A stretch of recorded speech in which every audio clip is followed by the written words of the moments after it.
ఈ రోజు నా డే 5:30కి స్టార్ట్ అయిపోయింది. Good morning guys, welcome back to our YouTube channel గవ్య వ్లాగ్స్ ఇన్ తెలుగు. అందరూ ఎలా ఉన్నారండి? నేనైతే సూపర్గా ఉన్నాను. మీరు కూడా సూపర్గా ఉండాలని ఆ దేవుని అయితే మనస్ఫూర్తిగా కోరుకుంటున్నాను.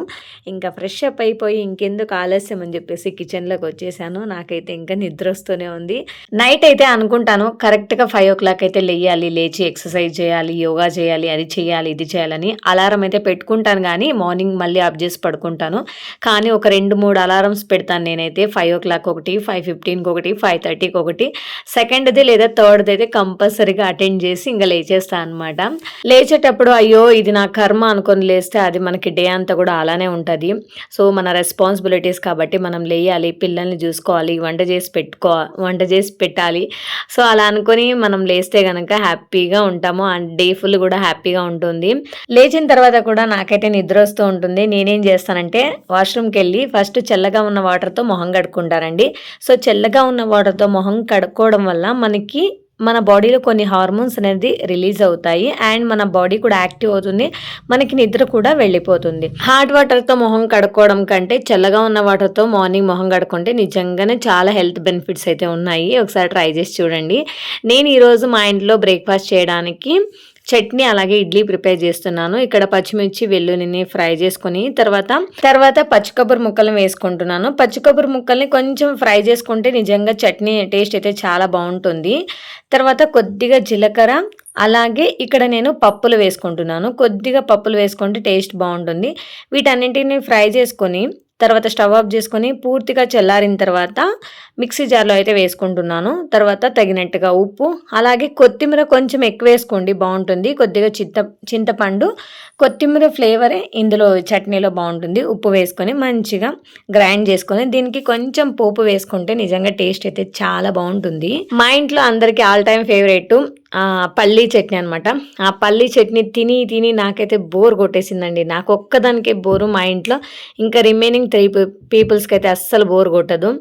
సో ఇంకా మెజారిటీ ఎక్కువ ఉంది కాబట్టి అదే చేస్తుంటాను. కానీ ఈరోజు ఇది చేశాను. తర్వాత ఇడ్లీకి నేను మినప్పప్పుని కొంచెం ఎక్కువ నానబెట్టానండి, అది మిగిలిపోయింది. వాటిని ఫ్రిడ్జ్లో పెట్టుకొని ఇప్పుడు నేను మినపప్పు వడలు వేస్తామని చెప్పేసి మినపప్పుని మిక్సీ జార్లో వేసుకుని ఒక 2 పచ్చిమిర్చి, కొద్దిగా అల్లం ముక్క, ఉప్పు వేసుకొని గ్రైండ్ చేసుకున్నాను. తర్వాత ఇందులోకి కొత్తిమీర తరుగు, అలాగే ఆనియన్ తరుగును వేసుకొని కొద్దిగా జీలకర్ర వేసుకొని మంచిగా మిక్స్ చేసుకొని వడలు అయితే వేసుకుంటున్నాను. యాక్చువల్గా నేనైతే డీప్ ఫ్రై ఐటమ్స్ అయితే చాలా తక్కువ చేస్తాను, కానీ ఎప్పుడైనా తినాలనిపిస్తే ఇంక చేస్తాను అనమాట. అందుకని చెప్పేసి ఇంక ఈరోజైతే కొద్దిగా మినపప్పునైతే అయితే ఎక్కువ నానబెట్టి ఇంకా వడలు అయితే వేసుకుంటున్నాను. అండ్ ఇడ్లీ చట్నీ అయితే రెడీ అయిపోయింది. ఇంకా వడ పిండి కూడా మొత్తం రెడీ చేసి పెట్టాను. ఇంకా డీప్ ఫ్రై ఒకటి చేసుకోవాలి. తర్వాత ఇడ్లీ అయితే ఇంకా పెట్టేస్తున్నాను ఇడ్లీ పాత్రలో. అండ్ పిల్లల్ని ఇంకా లేపాలి, ఇంకా పడుకొని ఉన్నారు. టైం వచ్చేసి ఆల్రెడీ 6:40 అవుతుంది. స్కూల్ బస్సు 7:30 లేదంటే మ్యాక్సిమం 7:40 లోపల బస్ అయితే వచ్చేస్తుంది. 7:30కి పిల్లలు అయితే రెడీ అయ్యి ఇంకా బస్ స్టాప్కి అయితే వెళ్ళిపోవాలి. సో దట్ ఇంకా హాఫ్ అన్ అవర్లో వాళ్ళనైతే రెడీ చేయాలి. ఇంకా చాలా అంటే కొంచెం త్వరగా 6:30కి అలా లేపుదామంటే అస్సలు లెగరండి. లేస్తే ఇంకా ఓకే కానీ అస్సలు లేవరు. తర్వాత ఇంకా నిద్ర వస్తూ ఉంటుంది వాళ్ళకి కూడా. ఎంత అర్లీగా కూడా పడుకోబెట్టేస్తాను నైట్ కూడా. ఎంత అర్లీ అన్నా కూడా మ్యాక్సిమం 9, 9:30 లేదా 10 అయిపోతుంది. సో చెప్పినా వినరు, ఏం చేద్దాం చెప్పండి. సో అలా అని చెప్పేసి ఇంకా 6:45 మ్యాక్సిమం 6:50కి అయితే లేపేస్తాను.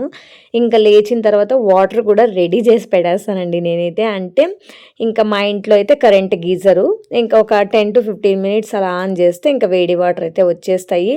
వాటర్ని రెడీగా పెట్టి తర్వాత పిల్లల్ని అయితే లేపుతాను. లేపిన తర్వాత వాళ్ళకి ఒక చిన్న గ్లాస్ నిండా వామ్ వాటర్ అయితే ఇస్తానండి. సో వామ్ వాటర్ అనేది కంపల్సరీగా ఇస్తాను నేనైతే. సో వామ్ వాటర్ తాగిన తర్వాత ఇంకా వాళ్ళకైతే బ్రష్ చేయించి ఇంకా స్నానం చేయించి ఇంకా రెడీ అయితే చేస్తాను. రెడీ అయిన తర్వాత ఇంకా బ్రేక్ఫాస్ట్ కూడా రెడీ అయిపోతుంది. ఇంకా వాళ్ళకైతే బ్రేక్ఫాస్ట్ ఇచ్చేస్తాను. పిల్లలు లేవడానికంటే ముందే మా ఇంట్లో బ్రేక్ఫాస్ట్ అయితే అయిపోతుందండి. అంటే మ్యాక్సిమం 7కి అయితే బ్రేక్ఫాస్ట్ రెడీగా ఉంటుందండి. ఇంకా పిల్లలు లేచిన తర్వాత ఇంకా వాళ్ళని రెడీ చేయాలి కదా. నేను ఇక్కడ బ్రేక్ఫాస్ట్ చేసుకుంటూ ఉంటే ఇంకా వాళ్ళని రెడీ చేసేది కష్టము. హస్బెండ్‌కి హెల్ప్ చేయమని అడుగుతాను గానీ, ఆయన వచ్చేదే నైటు. ఇంకా సో, ఆయన కూడా టైర్డ్ అవుతారు. అందుకని చెప్పేసి ఆయనైతే నేను హెల్ప్ అడగను. ఒక్కొక్క రోజు అలా సీరియస్ అవుతూ ఉంటాను. లేస్తారనమాట. లేసి ఇంక హెల్ప్ చేస్తారు. కానీ హెల్ప్ అంటే ఇంకేముంటుంది, వాళ్ళకి కొంచెం అలా డ్రెసప్ చేస్తే చాలు. ఇంకా మా పెద్ద పాప అయితే తనే రెడీ చేసుకుంటుంది. డ్రెస్ వెయ్యాలి, టై వెయ్యాలి, బెల్ట్ వెయ్యాలి.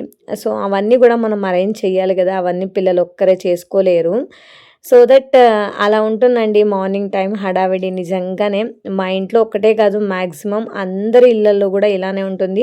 మా పిల్లలైతే ఒక 7కి లేచి 7:30కి అలా వెళ్ళిపోతారు. కానీ ఇప్పుడు మా పిల్లలు వెళ్ళే స్కూల్ బస్సులో అయితే కొంతమంది పిల్లలు 6:30కే స్టార్ట్ అవుతారండి. అంటే 6:30కే వాళ్ళు బస్సు ఎక్కాలి. ఇంకా వాళ్ళ పరిస్థితి ఎలా ఉంటుంది చెప్పండి. పాపం చిన్న పిల్లలు అంత అర్లీగా, చిన్న పిల్లలైనా ఎంత 10 ఇయర్స్ 12 ఇయర్స్ పిల్లలైనా కూడా వాళ్ళకి కూడా ఇబ్బందే కదా! సో, నాకే ఒక్కొక్కసారి అనిపిస్తుంది అయ్యో పాపం అని. ఇంకా ఇక్కడ ఇడ్లీ, చట్నీ అండ్ వడలు వేశాను గదా! ఇంకా అన్నీ గూడా బాక్స్‌లో అయితే పెట్టేశాను. స్నాక్స్ కింద వడలు ఇచ్చాను అండ్ ఇడ్లీ, చట్నీ చేశాను. సో, లంచ్ బాక్సెస్ అయితే రెడీ అయిపోయినాయి. ఇప్పుడు లంచ్ బ్యాగ్‌లో పెట్టేస్తున్నాను అండ్ వాటర్ బాటిల్స్ కూడా పెట్టేస్తున్నాను. ఇంకా పిల్లలకైతే ఇడ్లీ ఏసిచ్చాను. తింటూ ఉన్నారు ఇద్దరు కూర్చొని. వాళ్ళ ఫేవరెట్ టిఫిన్ కాబట్టి హ్యాపీగా కూర్చొని తింటున్నారు. అదే రైస్ ఐటెమ్ ఏదైనా చేస్తే గనక అస్సలు తినరండి. సో, వద్దు వద్దు అంటుంటారు. లేదంటే నేనైనా ఫీడ్ చేయాలి. సో, అలా ఉంటది. రైస్ ఐటెమ్ అంటే అదేంటో చాలా ఈ మధ్య అవాయిడ్ చేస్తున్నారనమాట. మాకొద్దు మాకొద్దు అని. ఇడ్లీ, చట్నీ ఇడ్లీ, దోస అండ్ పడ్డు అండ్ చపాతీ ఇలాంటివైతే నిజంగా చాలా ఇష్టంగా తింటారు. ఎక్సెప్ట్ రైస్ ఐటెమ్ అనమాట. రైస్ ఐటెమ్‌లో గూడా పిల్లలకి అదేంటి పులిహోర, చిత్రాన్నం ఇలాంటివి ఓకే అనమాట. ఏం చేద్దాం చెప్పండి. పిల్లలకి ఏది అడిగితే అది ఇవ్వాలి. నేను వాళ్ళని డ్రాప్ చేసొచ్చి తర్వాత ఇక్కడ నేను గూడా రెడీ అవుతున్నాను. బట్టలైతే వాషింగ్ మిషన్‌కి వేశాను. అవి ఇంకా డ్రై అవ్వలేదు సరిగ్గా. అందుకని చెప్పేసి ఇంకొక 10 నిమిషాలు ఎక్స్ట్రా పెట్టాను మళ్ళీ. ఇప్పుడు ఈ గ్యాప్‌లో నేనైతే రెడీ అవుతున్నాను. రెడీ అయ్యి నాకి గూడా లంచ్ బాక్స్ అయితే రెడీ చేసుకోవాలి గదా! నేనిక్కడ 1 లీటర్ వామ్ వాటర్ అయితే వేసుకెళ్తున్నాను. ఈ మధ్య అంటే వెదర్ కూల్‌గా ఉంటుంది గాబట్టి నేనైతే కొద్దిగా వార్మ్ చేసుకుంటా వాటర్‌ని. కొంచెం వేడి చేసి వామ్ వాటర్ బాటిల్ ఫుల్‌గా వేసుకొని వెళ్తాను. ఇంకా ఆఫ్టర్‌నూన్‌కి అయితే అయిపోవాలి అనమాట 1 లీటర్ వాటరు. తర్వాత ఇక్కడ ఇడ్లీ చట్నీ అయితే తినేస్తున్నాను. నిజంగా చాలా టేస్టీగా ఉందనమాట ఇడ్లీ చట్నీ. ఇంకా ఒక 10 మినిట్స్ టైం ఉంది. ఆ 10 మినిట్స్‌లో ఎందుకు ఆ 10 మినిట్స్‌ని వేస్ట్ చేయాలని జెప్పేసి ఇక్కడ నేనైతే బట్టలు ఆరేస్తున్నాను. బట్టలు ఆరేసి క్లిప్స్ అయితే పెడుతున్నాను. మార్నింగ్ వేస్తే మనకి ఇంకా స్కూల్ నుంచి ఇంటికొచ్చేసరికి మనకి డ్రై అయిపోయి ఉంటాయి. మంచిగా ఫోల్డ్ చేసి పెట్టేసుకోవచ్చు. సో, నేనెప్పుడు గూడా మార్నింగ్ టైమే ఇంకా వాషింగ్ మిషన్‌కి అయితే వేసేస్తానండి. సో, మొత్తం పని గూడా అయిపోయింది. హ్యాపీగా, రిలాక్స్‌గా డ్యూటీకైతే వెళ్ళిపోతున్నాను. సో, ఇంకా డ్యూటీకి వెళ్ళొచ్చిన తర్వాత చూసుకుందాం ఇంకా ఏమైనా పనులుంటే. సో, ఇంతే అండి ఈరోజు వ్లాగ్. వ్లాగ్ నచ్చితే please like, share and please do subscribe to my YouTube channel. Thank you.